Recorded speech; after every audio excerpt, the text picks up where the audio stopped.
Hello नमस्कार साथीहरू, स्वागत छ मेरो मिनी भ्लगमा। आज चाहिँ म जाँदैछु जेरुसलेमको बोटानिकल गार्डनमा र त्यसको लागि चाहिँ जानुपर्ने हुन्छ सबभन्दा पहिला तखना मर्कजित। यो चाहिँ हाम्रो जेरुसलेमको तखना मर्कजित मेन सेन्टर र त्यसको अपोजिटमा चाहिँ जानुपर्ने हुन्छ। त्यसको बादमा यहाँनिर 15 नम्बरको बस आयो, यो 15 नम्बरको बस लिएर जानुपर्छ र 15 नम्बरको बसको बाद चढेर चाहिँ 4टा स्टपको बादमा झर्नुपर्ने हुन्छ। त्यहाँ 4टा स्टपको बादमा झरेर पनि फेरि अझै एक स्टप जानुपर्ने हुन्छ, तर हामीले बस चेन्ज गर्नुपर्छ। त्यसको बादमा चाहिँ म आइपुगेँ यहाँनिर फाइनली र मेरो साथी पनि आइपुग्यो र यो चाहिँ मेरो साथी भवना, मेरो घुम्ने पार्टनर।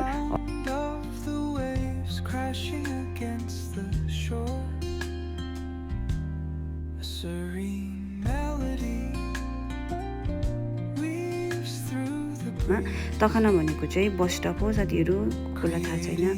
र यहाँनिर चाहिँ 92, 91, 18 जुन चाहिँ लाँदा पनि हुन्छ, तर थुप्रो बस स्टप भएकोले चाहिँ कन्फ्युज नहुनु होला। र फाइनली हामी चाहिँ आइपुग्यौँ यहाँनिर र यहाँबाट चाहिँ अलिकति हिँडेर जानुपर्ने हुन्छ किनभने निकै तल छ।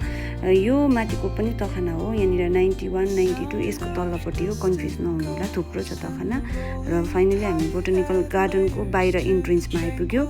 तर अफसोस के भन्नुहोस् न साथीहरू, हामी चाहिँ आज लोटस हेर्ने प्लानमा आएको थियो, तर लोटस सबै सुकिसकेछ फुलेर पनि, र हामीले हेर्नु पाएनौँ र भित्र पनि नपुस्ने हामीले प्लान गऱ्यौँ किनभने टाइम पनि कम्ती थियो। र यो चाहिँ हो हाम्रो लोटस टेन्टेरेन, तर लोटस त सबै फुलिसकेछ।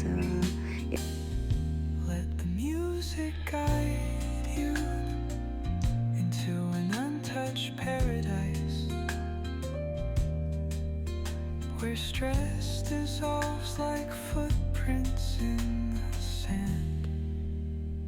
एकदम दामी। र यहाँनिर हाम्रो डक हाँसहरू पनि इन्जोय गरिरहेको छ र सानसानो लोटसहरू चाहिँ देखेँ यहाँनिर मजाको।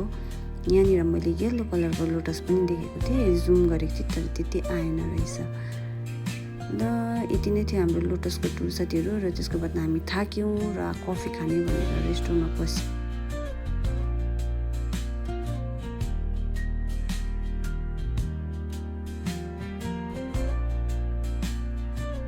बाहिर अलिकति हल्का टुर गऱ्यौँ, भित्र चाहिँ हामी निस्केनौँ किनभने भित्र जानुको लागि चाहिँ ठुलो छ, टाइम पनि कम्ती थियो।